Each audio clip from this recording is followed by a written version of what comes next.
Salut à toute l'équipe, c'est le club de la semaine. Comment va les gars? Tranquillou? Allez, aujourd'hui les gars, nouveau débrief, je suis toujours avec Anto, ça va ou quoi? Bah écoute, ça va très bien. Pour une fois, en plus, on est à côte, on n'est Ouais. pas à distance, ça fait plaisir.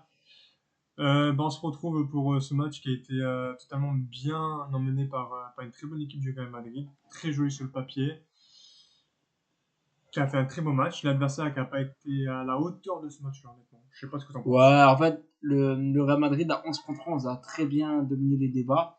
Bon, malheureusement, le carton rouge, on va y revenir juste après. Donc, entre guillemets, avant de parler du match globalement, on va d'abord passer vite fait à la composition d'équipe. Donc là, pour le coup, bon, Courtois des cages, c'est logique. La défense, on a été un petit peu remanié avec. Non, pour le coup, à part Carvajal qui a pris la place de Trent et Alexander-Arnold, sinon C'est ça, la un défense. retour de Cavara, ça fait Ouais, plaisir. Carvajal, il a été bon plutôt.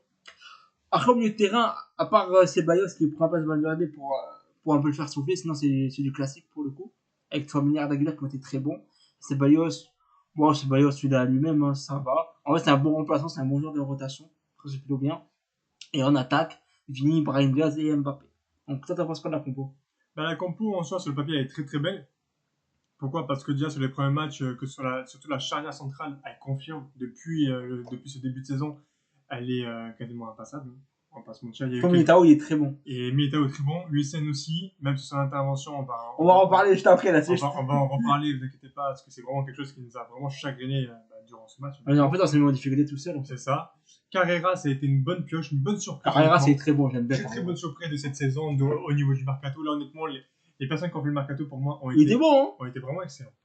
Ils ont proposé quelque chose avec des profils très intéressants et très équilibrés pour l'équipe. En fait, il manque un gros milieu de terrain et l'équipe, elle est correcte. C'est exactement ça. Bon, après, on aimerait tous retrouver un Toni Kroos, un Modric, mais On ne trouvera pas. Mais des, non, un gros milieu de terrain. c'est exactement ça. C'est des joueurs qui ont laissé une trace dans le football et on retrouver des joueurs comme ça. Non, des similitudes, oui, mais des joueurs pareils que non. Non, c'est impossible. Ceballos qui a été très bon. En fait, il a été. Je veux pas dire très bon, je peux enlever très bon. En fait, juste bon. Ceballos, il est fidèle à lui-même, il a fait son match. Comme pour moi, le Real Madrid, cette saison, ce que j'aime bien, c'est le début de match. Il les entend bien déjà. En fait, ouais, déjà. Ça change par rapport à son dernier. À son dernière, en fait, à la première minute, on se prenait une grosse occasion, on a failli prendre un but. Heureusement, Courtois était là. Donc, pour le coup, moi, ce que j'aime bien avec Xabi Alonso, il y a beaucoup plus de. Déjà, le pressing, c'est beaucoup mieux. La défensivement parlant, c'est bien meilleur. Eux, ils sont très bons. Ils coulissent bien ensemble. Ça fait plaisir de voir ça. C'est un bloc. C'est ça. C'est un bloc qui coulisse bien. Ouais.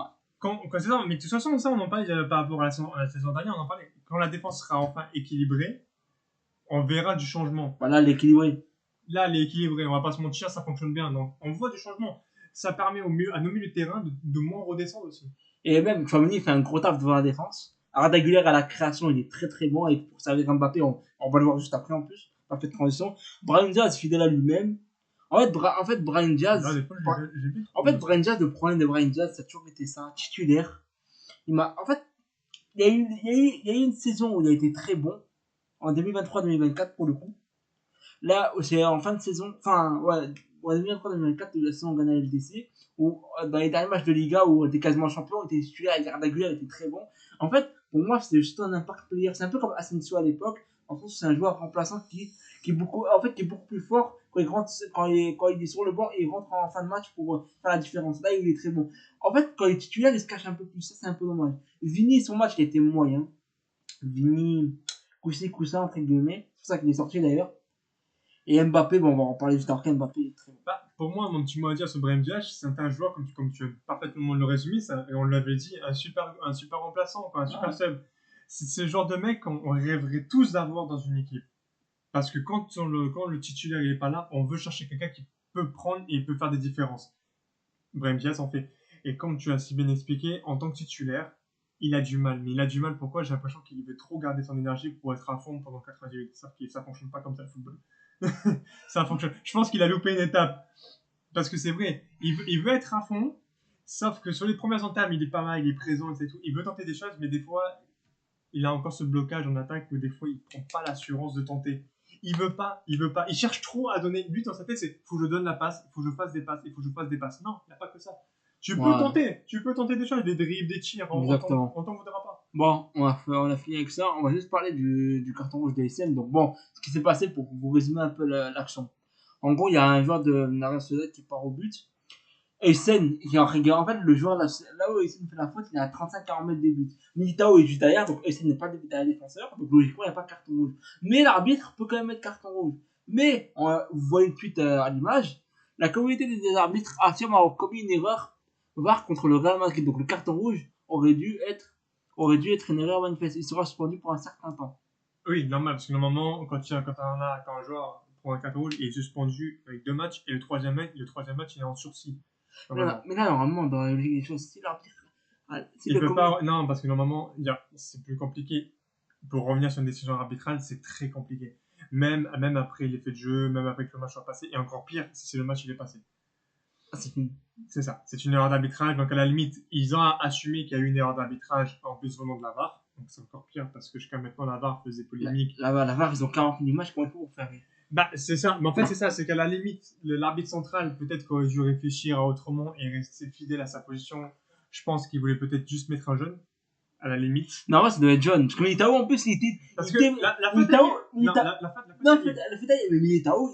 Il allait récupérer le ballon. Militao, il va très vite. Et surtout que là, c'est pas une occasion de but direct. C'est-à-dire qu'il y a 35-40 mètres. C'est ça, c'est pas un manque. Et Hussein n'est pas le dernier défenseur parce qu'il y a Militao devant lui, je veux dire. Et c'est pour ça que la VAR assume d'avoir fait une erreur parce qu'ils n'ont pas pris en compte Militao. C'est pas normal. C'est ça. C'est pas la première fois qu'on parle d'arbitrage. Hein.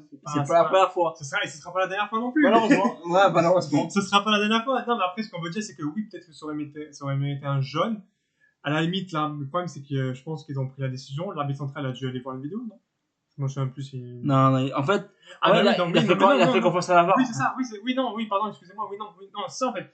À la limite, il aurait dû demander de voir les images. L'arbitre central aussi. Ouais, mais. Il aurait dû demander. En fait, il a fait confiance à la VAR, il a dit c'est quoi, go. Oui, parce que d'un côté, c'est mieux de faire confiance à la VAR. Normalement, la VAR n'est pas censée intervenir pour rien. Quand elle intervient parce qu'elle a, comme tu dis, elle a 15 000 images, elle intervient. La preuve. Je sais, la preuve. Mais puis, combien de fois la preuve elle est passée ces dernières saisons, que ce soit avec, même durant le match hier contre Nice sur le but refusé, un peu bizarre, ce qu'ils ont annoncé. Sur d'autres matchs en Liga aussi, hein, il y a eu aussi de grosses polémiques récemment. Donc, ah, c'est sûr. Voilà. Donc voilà, donc Essen, c'est pas la première fois par contre de prendre rouge, il faut faire attention, qu'il se contrôle un peu plus. Et surtout. Un immense manque de lucidité. Ouais. En fait, après, il est jeune. C'est encore un qui fait des erreurs. Sinon, ce serait pas normal. Ah ouais, mais bon, qu'il n'a pas trop non plus. Non, voilà, pour le coup, là, c'est. Parce que là, à 10 contre 11 contre le Barça, c'est pas la même chose. Non, c'est pas pareil. Ah, là, il y a mal, il passe. Il damite au pas, il dit un coup de frérot, retourne te replacer, retourne au repos, il passe lui. Donc voilà, bon les gars, on va passer au but pour le coup. Donc, premier but. Donc là, pour le coup, avec Mbappé, ce que j'ai fait, j'ai pris pas mal d'images pour vous montrer la vitesse. Voilà. Là, on voit la première image déjà. Déjà, Mbappé, on voit que là, Arda Güler, il fait un passe profondeur. Mbappé, il commence à courir. Les deux défenseurs, ils sont sur lui. Regardez. Ce que j'aime bien là, c'est que j'ai pris pas mal d'images pour comprendre l'évolution du but d'Mbappé. Là, regardez. Là, il a fait de vitesse, il a fait le ballon. Là, le défenseur, il est là. Il est juste derrière, mais Mbappé est trop rapide. Troisième image. Là, Mbappé, il a passé devant le défenseur. L'autre défenseur, il est juste à côté. Et regardez, là, il va ramener le but. Et là, on voit la flèche là où il va marquer. Donc, très très beau but d'Mbappé pour le coup. T'en penses quoi du but? Honnêtement, très beau but. Ça fait plaisir même de le revoir comme ça. Je sais que peut-être un peu abaissé sur mes mots, mais en France, ça s'est pas mal assez enflammé sur les réseaux sociaux par rapport à ce but-là. Certains même disent on a retrouvé le Mbappé 2018 qui lâche des flèches comme ça en course, qui met à l'amende un peu les défenseurs. Et au passage, ce but-là fait beaucoup référence à celui qui a été marqué contre l'Argentine. Non, il n'est pas pareil. Il prend le ballon au milieu de terrain, il va dessus, alors que là, c'est une passe d'Arda Güler en profondeur. C'est pour ça qu'il y en a beaucoup qui l'ont comparé, parce qu'il y a beaucoup de similitudes. C'est pas pareil. Il y a beaucoup de similitudes, pourquoi? Parce qu'il y a sur la prise de vitesse, où c'est à ce moment-là que le monde entier a vu qu'Mbappé il avait la possibilité de faire très très mal en attaque. Et bien là, pour le coup, c'est ce qui s'est passé. Et là, honnêtement, je suis content sur ce but-là, c'est qu'Mbappé, il a construit son action quasiment tout seul. En fait, l'appel est très bon. Et tu vois, et c'est pour ça qu'on est encore plus dur avec Mbappé, c'est qu'il est capable de faire ça. Pourquoi? Même la saison dernière. Là, il n'y a pas question de. La saison dernière, il essayait de le faire. Non, en tout. Il y a eu des moments, je vais t'expliquer. Combien de fois, des matchs, je lui dis pourquoi il prend pas la profondeur. Et le problème, quand il prend la profondeur, il était hors jeu. Alors que là, en fait. Là, il est nickel la profondeur. Tu peux pas. Même tout à l'heure, même je l'ai pas montré l'image, il y a encore un but hors jeu. Là, pour le coup, c'est pas la faute d'Mbappé, ça se joue encore un cheveu, c'est à la VAR. Comme le but. Mais apparemment, il y a lancé pour la saison prochaine. Ouais. C'est très sensible pour cette saison, mais t'inquiète, ça va changer apparemment sur ça. Mais bref, non, mais ça va bien. Mbappé, il a été très bon. En plus, il a été buteur, il passe artistique, donc on va juste le voir juste après. Donc, moi, ce que j'aime bien avec Mbappé, c'est qu'il joue avec ses qualités. Il arrête de décrocher, que c'est pas le faire. Il joue sur ses qualités, ça, j'aime bien. Donc là, pour le coup, je suis content. J'ai beaucoup tapé sur Mbappé la semaine dernière, à juste titre. Parce que pour moi, il était capable de beaucoup mieux. Et la preuve, il m'a donné raison. Et en plus de ça, un petit mot en plus à rajouter, et ce qui me fait plaisir, c'est qu'il est en train de changer aussi un peu son style de jeu. C'est pas ça, c'est qu'il revient à ses fondamentaux. Mais il est en train de rechanger, et ça, c'est bien. C'est ce qu'on demandait, c'est ce que je pense l'entièreté des fans d'Mbappé, ou même ne serait-ce que des gens qui aiment bien le football, qui aiment bien regarder le Real Madrid jouer de temps en temps, c'est ce qu'on demande tout simplement en fait à Mbappé. C'est un peu une remise en niveau de son jeu. Et là, honnêtement, il est en train de le faire. Genre, il est en train, ça y est, le changement est en train d'être opéré. Après ce but, et en plus, ça se confirme sur le deuxième but. Ah, ça deuxième but, on va voir. On va pas faire de transition. Donc, on va bien regarder. Là, en fait, bon, j'ai la flèche. En gros, Mbappé, en gros, il dribble le défenseur sur le côté gauche, donc un peu au bord de la ligne. Et en gros, il pénètre dans la surface. Et là, Mbappé, il lui file du voyage d'Aguilère, je vous ai mis la flèche. Donc, Aguilère comprend le ballon et qui allume dans le cas. Une passe qui est honnêtement très bonne. Très très bonne, et qu'il y a quelques saisons derrière, Mbappé n'est pas capable de la faire. Non, il n'est pas capable. Anto, il est capable de faire ce qu'il pense à lui. Anto. C'est ça, il était trop égoïste à l'époque pour faire ça. En fait, il pensait tellement à vouloir absolument faire tout lui-même et à prendre des responsabilités, à tout le temps vouloir marquer. Bon, c'est un peu la mentalité. C'est pas tout le temps, parce qu'il y a des... pour moi, sa meilleure version, pour moi, c'est 2021-2022. Pour moi, là où il a été le meilleur, c'était plus complet parce qu'il savait faire. Il savait tout faire. Il avait la vitesse, il avait le dribble, il avait la passe, il avait la finition. Et en fait, à ce moment-là, après 2022-2023, il s'est passé avec le PSG, il y a eu beaucoup de problèmes, on en a parlé. Oui, bon, ça, de toute façon, il y a même eu des commentaires. Mais il a vu Neymar, en fait, c'est trop respect Neymar, malheureusement, c'est pas ses qualités. Mbappé, ses qualités, c'est quoi sa vitesse, sa vitesse hors norme, sa prise de profondeur et sa finition. Et son placement également. Ah, ça, je suis d'accord. En fait, il a un très bon placement. En fait, il a un très bon placement de prise de profondeur. Et même, ce que j'aime bien, c'est que, et surtout, il a un très bon enroulé. En dehors de la surface. Ah, ça, par contre, ça, je suis d'accord avec toi. Les enroulés, ça, que ce soit en Ligue 1 ou avec l'équipe de France. Il en a mis pas mal. Avec l'équipe de France aussi, il en mettait des bons aussi. Hein. Il en mettait. Là, même, en parlant de ça, parce que c'est vrai qu'on a complètement zappé de vous faire des. On en fera prochainement des vidéos aussi pour quand Mbappé joue en équipe de France pour les joueurs du Real dans leur pays respectif, pour les sélections. Très bien joué. Au passage, c'est que là, Mbappé, sur ces derniers matchs aussi avec l'équipe de France, on a retrouvé un Mbappé que nous-mêmes, les Français, on adore. C'est-à-dire que là, il y a beaucoup de phases sur les derniers matchs. Il aurait pu être tellement égoïste et nous refait encore le Mbappé qui va absolument marquer. Non, il faisait des passes en profondeur. Il y a là le but, je crois, c'était c'est le but contre l'Islande qui nous redonne l'avantage et qui fait des passes en profondeur, par exemple. La passe de Chouamini, elle est incroyable. La passe de Chouamini, non, c'est la passe de Chouamini qui est incroyable. Et la passe contre l'Ukraine aussi. Le match face à l'Ukraine, il a fait de très belles passes décisives. Honnêtement, Mbappé, quand il fait ça, ouais, très bon. Il est très très bon. Et ça donne encore plus raison pourquoi on est dur avec lui. Parce qu'il est capable de le faire, mais il ne veut pas le faire. Il voulait pas le faire plutôt. Et en fait, moi je vais te dire quelque chose. Ah, ne pas vouloir le faire, c'est un peu. Ouais, c'est un peu dur, oui. Non, en fait. C'est vrai d'un côté. En fait, c'est pas ça, c'est qu'en fait, l'énorme souci. Voilà, Mbappé. En plus, là, c'est vrai que mentalement, il est là. Et en plus, il presse. Pour le coup, là, il n'y a rien à dire. Il est là. Ah là, les retours défensifs, au Real Madrid, il a appris à les faire. Ouais, il presse. Il bouge un peu. Il pense. En fait, il est vraiment là en tant que leader. Et ça, j'aime bien. Parce que Mbappé, en fait, c'est pas un leader pour moi c'est pas comme un Ramos, c'est plutôt un leader. Ah non, je le veux. En fait, le problème, c'est que le brassard capitaine, il me donne en équipe de France. Non, il fallait pas. Pour moi, c'est pas lui le capitaine. Pour moi, tu sais, moi, je voyais bien Mike Maignan qui était le capitaine. Mike Maignan capitaine, ouais, Mike Maignan. Même à l'époque, quand il y avait Griezmann aussi, hein. Griezmann à la limite. Hein. D'abord, c'était Griezmann. Normalement, je suis d'accord avec toi, vraiment. Ça, c'est un débat, on vous laissera débattre dans les commentaires de la vidéo pour vous qui vraiment méritait. Bon. Je pense qu'on a été complet, là, t'en penses quoi? Bah, je pense qu'on a été complet sur le cas Mbappé. Ouais. Sur le cas. Après, sur l'ensemble du match, l'équipe a très bien joué. L'adversaire n'a pas forcément été au niveau escompté.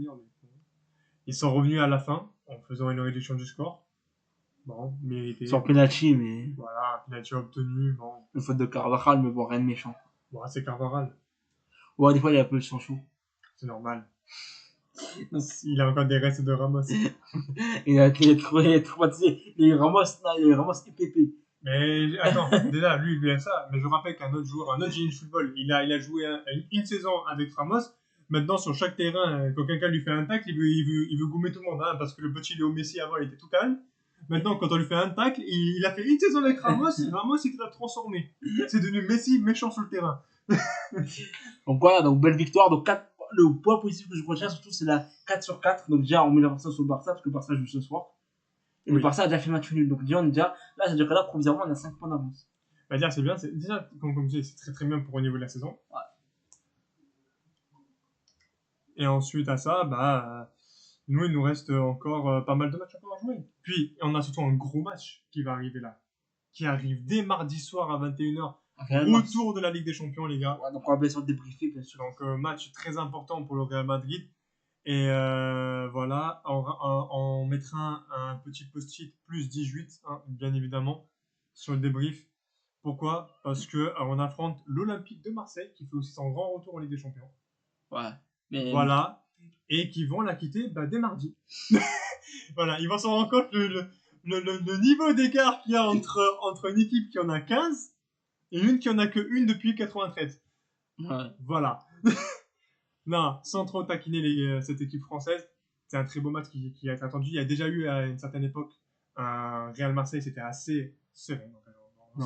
Donc, au niveau du style de jeu, Madrid était largement au-dessus. C'est ça de leur ramener un coup franc. Il a vu flou.